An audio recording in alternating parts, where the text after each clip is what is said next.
Good morning, students. Today we are here with another topic of chapter 2nd from political science. Chapter name is the end of bipolarity, यानी कि दो ध्रुवीयता का अंत। ये chapter हम कंटिन्यू कर रहे हैं और ऑलमोस्ट डन है, जिसमें हमने जो यूएसएसआर के साथ इंडिया के रिलेशन हैं वो स्टडी किए, और उसके बाद यूएसएसआर के डिसइंटीग्रेशन के बाद जो मोस्ट फेमस कंट्री हमारे सामने आया है रशिया, उसके साथ भी इंडिया के रिलेशन हमने प्रीवियस वीडियो में स्टडी कर लिए थे। लेकिन बीच में आपका एक छोटा सा टॉपिक जो है वो स्किप हो गया था, तो आज वही टॉपिक हम कंटिन्यू करेंगे। और हमारा जो आज का टॉपिक है वो है टेंशन्स एंड कन्फ्लिक्ट्स।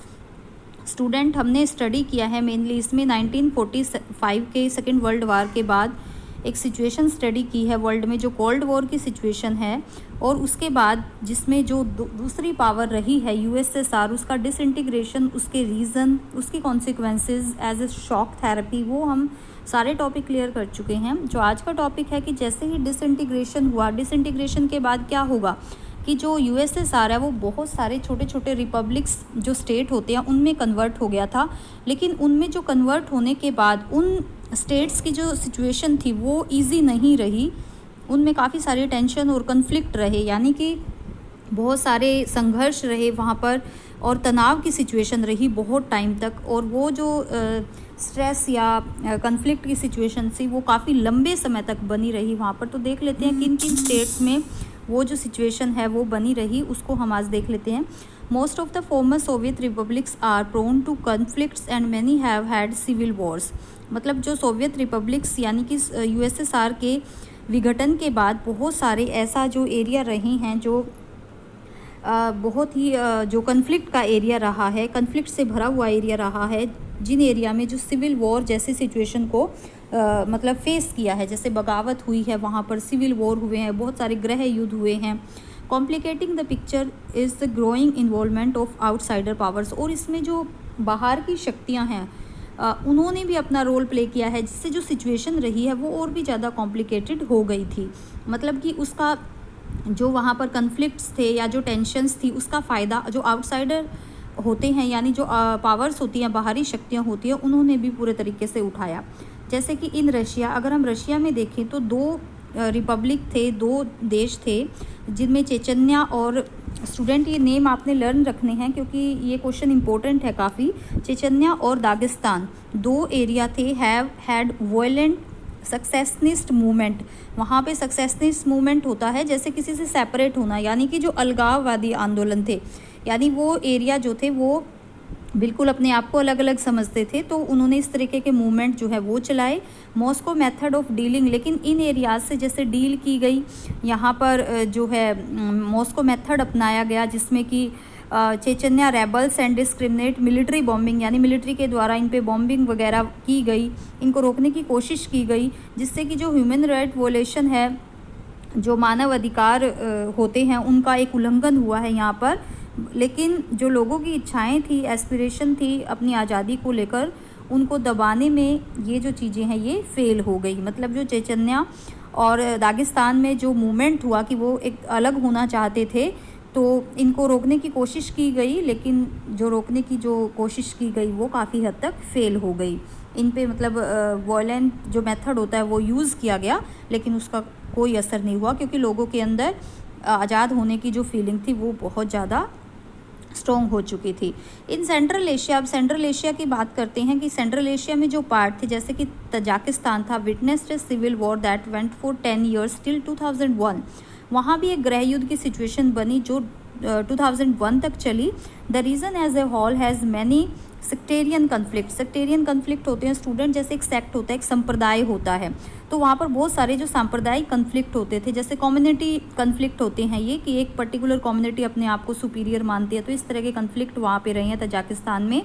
जिसमें कि एक एरिया था वहाँ पे उज़ेरबैजान का, एक एरिया था नागोर्नो काराबख, ये एरिया था। यहाँ के जो आर्मेनियाइज लोग थे वो अपने आप को मतलब अलग होना चाहते थे, एक अलग अपना कम्युनिटी बनाना चाहते थे, और आर्मेनिया एक अलग जो है बनाकर वो अपना एक राज्य बनाना चाहते थे। इस तरीके से ही जॉर्जिया जो था, वहाँ पर भी the demand of independence has come from 2 provinces resulting in a civil war. Georgia जो एरिया था वहाँ पे दो प्रोविंसेस थी, उनमें भी इस तरह के कन्फ्लिक्ट जो है अराइज हो गए थे। स्टूडेंट, कहने का मतलब ये है कि जो राज्य अलग हुए थे उनके अंदर भी कन्फ्लिक्ट हो रहे थे, उनसे भी बहुत सारी उनकी प्रोविंसेस जो थी वो अलग होना चाहती थी। There are movements against the existing regimes in Ukraine. वहाँ पर और भी जो कुछ मूवमेंट्स हुए, जैसे कि यूक्रेन, कजाकिस्तान और जॉर्जिया में जो रेजाइम्स थे, एग्जिस्टिंग रेजाइम मतलब जो उस टाइम के वहाँ पे जो राजघराने थे, जो वहाँ पर मतलब काम चला रहे थे, शासन का काम चला रहे थे, तो वहाँ पर उनके खिलाफ भी एक मूवमेंट हुआ, जैसे कि यूक्रेन, कजाकिस्तान और जॉर्जिया में।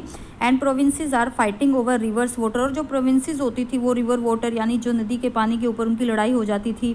All this has led to instability. इससे क्या हुआ कि पूरे एरिया में एक इंस्टेबिलिटी की सिचुएशन बनी रही, मेकिंग लाइफ डिफ़िकल्ट। और ऑर्डिनरी लोग थे, जो साधारण लोग थे, उनकी लाइफ जो है वो बहुत ज़्यादा डिफ़िकल्ट हो गई। कहने का मतलब क्या है कि डिसइंटीग्रेशन के बाद भी सिचुएशन इतनी अच्छी नहीं रही। जो स्टेट अलग हुए थे, यूएसएसआर के बीच में से जितने भी देश बने थे, उनमें भी जो सिविल वॉर या कन्फ्लिक्ट जैसी सिचुएशन जो है वो कंटिन्यू रही। अब हम सेंट्रल एशियन रिपब्लिक की तरफ भी देख लेते हैं। जो सेंट्रल एशियन रिपब्लिक्स यानी वहाँ के जो कुछ देश थे, वहाँ पर जो हाइड्रोकार्बन के रिसोर्स बहुत ज़्यादा थे, which have brought them economic benefit, जिससे कि इकोनॉमिक बेनिफिट बहुत हो सकता था। Central Asia has also become a zone of competition between outsider powers. अब इसका जो फ़ायदा आउटसाइडर पावर्स ने भी उठाया, जो ऑयल कंपनीज़ थी, जो बाहर की ऑयल कंपनीज़ थी, उन्होंने इस एरिया को ऑक्यूपाई करने की कोशिश की। The reason is next to Russia, China, Afghanistan and Pakistan and close to West Asia. ये जो एरिया था ये रशिया से जो नेक्स्ट एरिया माना जाता था, और इसके जो आसपास का एरिया जिससे जुड़े हुए देश थे, चाइना, अफगानिस्तान और पाकिस्तान, ये सारे जो है वेस्ट एशिया के बिल्कुल क्लोज थे।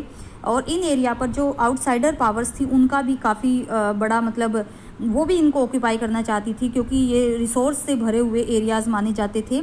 और 11 सितंबर 2001 पर जो यूएस पे अटैक हुआ था, जो टेररिस्ट अटैक हुआ था, उसके बाद यूएस ने अपनी सिक्योरिटी के लिए इन एरियाज़ पे अपने मिलिट्री बेसिस जो है वो इस्टेब्लिश करना शुरू कर दिए थे। इसके लिए वो क्या करते थे कि इन एरियाज़ की जो गवर्नमेंट होती थी, सेंट्रल एशियन स्टेट की जो गवर्नमेंट थी, उनको हायर करते थे वो अपने बेसिस के लिए, अपनी बेसिस बनाने के लिए उनको मतलब पैसे देते थे या उनकी किसी न किसी तरीके से हेल्प करते थे, ताकि वो उन अपनी टेरिटरीज़ का यूज़ करने के लिए दें, ताकि वो अपने एयरप्लेन्स वगैरह वहाँ पर चला सके, अपने बेसिस बना सके। क्योंकि उस टाइम पे क्या हुआ था कि 2001 में यूएस पे अटैक हुआ था, और यूएस जो एक सुपर पावर थी, तो उसने अपना बदला लेने के लिए जो टेररिस्ट इसमें जो इन्वॉल्व थे, जैसे कि अफ़गानिस्तान और इराक़ का एरिया से वो माने जाते थे, जो उनकी एजेंसीज़ थी, जो उन्होंने सर्च किया था, तो उन एरियाज़ पे उन्होंने क्या किया कि अफ़गानिस्तान और इराक़ के साथ बहुत युद्ध चला था लंबा, तो उसके लिए उनको टेरिटरी की ज़रूरत थी, एक जगह की, दूसरे देशों की जगह की ज़रूरत थी। तो इन जो वेस्टर्न एशिया के, सेंट्रल एशिया के जितने भी स्टेट थे, इनका इन्होंने यूज़ किया, इनको हायर किया। और रशिया, अब देखिए जो रशिया था वो presses these states as its, और रशिया जो था इन एरियाज़ को वो अपना एक विदेश की तरह मानता था कि भाई ये उसके लिए एक विदेश की तरह है, and believe that they should be under Russian influence, और वो मानता था कि ये रशिया के अंडर होने चाहिए, मतलब रशिया का इन्फ्लुएंस होना चाहिए, ना कि यूएस से जो है वो अपना इन्वॉल्वमेंट यहाँ पे दिखा रहा है। अब जो चाइना था, उसके साथ चाइना को भी लग रहा था कि उसके भी जो इंटरेस्ट है, उसका भी जो फ़ायदा है, वो भी अपने इन ऑयल रिसोर्सेज का यूज़ कर सकता है और अपने आप को फ़ायदा पहुँचा सकता है। तो इसके लिए क्या किया, जो चाइना है begin to settle around the border and conduct trade. China ने भी मतलब जो बॉर्डर थे आसपास के, वहाँ अपनी सेटलमेंट्स करनी शुरू कर दी, और वहाँ इन एरियाज़ के जो देश थे उनके साथ व्यापार करना शुरू कर दिया। तो स्टूडेंट देखिए, जो रशिया इतना बड़ा जो यूएसएसआर था, सोवियत संघ था, जब वो डिवाइड हुआ, बहुत सारे स्टेट उसमें बने, तो उनके अंदर भी एक कन्फ्लिक्ट रहा, और उसका फ़ायदा जो है जो आउटसाइडर्स पावर्स हैं उन्होंने भी उठाने की कोशिश की। अब इसमें एक एग्जांपल और है, इन ईस्टर्न यूरोप में जो चेकोस्लोवाकिया था, स्प्लिट पीसफुली। देखो चेकोस्लोवाकिया जो है वो पीसफुली स्प्लिट हो गया, मतलब दो पार्ट में बट गया। जैसे चेक थे वहाँ पर, और जो स्लोवाकिया थे, स्लोवाक्स थे और चेक्स थे, मतलब उनमें बट गया था। मतलब इन्होंने अपने आप को इंडिपेंडेंट जो है वो अनाउंस कर दिया था, दो देश बन गए थे। But the most severe conflict took place in the Balkan republic of Yugoslavia. लेकिन यूगोस्लाविया का एक एरिया जो बाल्कन एरिया था, यहाँ पर ये बहुत ही संघर्ष का एरिया माना जाता था। After 1991 it broke apart with several provinces, और 1991 में इतने सारे कन्फ्लिक्ट हुए यहाँ पर कि बहुत सारी प्रोविंसेस में डिवाइड हो गया, जिसमें से जैसे कि क्रोएटिया था, स्लोवेनिया था, बोस्निया था, और इस तरह की और भी जो है हर्जेगोविनिया था, इस तरह की जो बहुत सारी टेरिटरीज, बहुत सारे इंडिपेंडेंट स्टेट यहाँ पर जो है बन गए थे। उन्होंने अपने आप को मतलब डिक्लेयर कर दिया था, अपनी आज़ादी को डिक्लेयर कर दिया था। एथनिक सबस अपोज्ड इस, जो एथनिक सबस थे वहाँ पर जो पर्टिकुलर जो कम्युनिटी होती थी, उन्होंने मतलब इसको अपोज करने की कोशिश की और वहाँ पर एक मैस्कर भी हुआ, मतलब एक बहुत बड़ा नरसंहार हुआ। और बाद में क्या हुआ कि जो नाटो जो एक मिलिट्री अलायंस था, उसका इंटरफेयर यहाँ पर हुआ और उसने जो है बॉम्बिंग वगैरह की, यूगोस्लाविया के ऊपर बॉम्बिंग वगैरह की।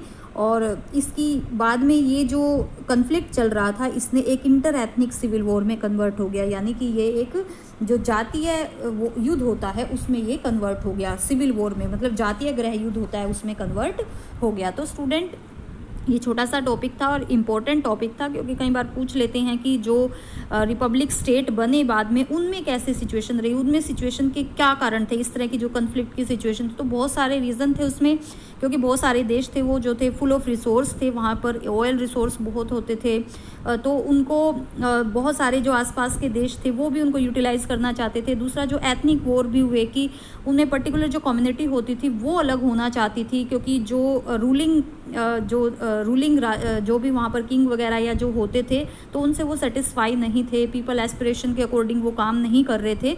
तो इस तरीके से जो एरिया बने थे वो भी आपस में बाद में डिवाइड होना चाहते थे। तो उसके बाद का जो टॉपिक, ये हमारा लास्ट टॉपिक था, बीच में स्किप हो गया था, मैंने अभी करा दिया आपको। इसके बाद स्टूडेंट लास्ट वाला टॉपिक मैं करा चुकी हूँ। देखिए, पर्टिकुलर टॉपिक मैं आपको करा रही हूँ, इन्हीं में से क्वेश्चन बनते हैं। तो आज आप इस टॉपिक को अच्छे से सुनेंगे, प्लस अपनी एनसीईआरटी में से डीपली इसको रीड करेंगे, और कुछ क्वेश्चंस भी मैं आपको साथ के साथ दूंगी, आप उनको राइट करेंगे प्लस लर्न करेंगे, और उसके बाद इसी चैप्टर का आपका टेस्ट होगा। Thank you so much.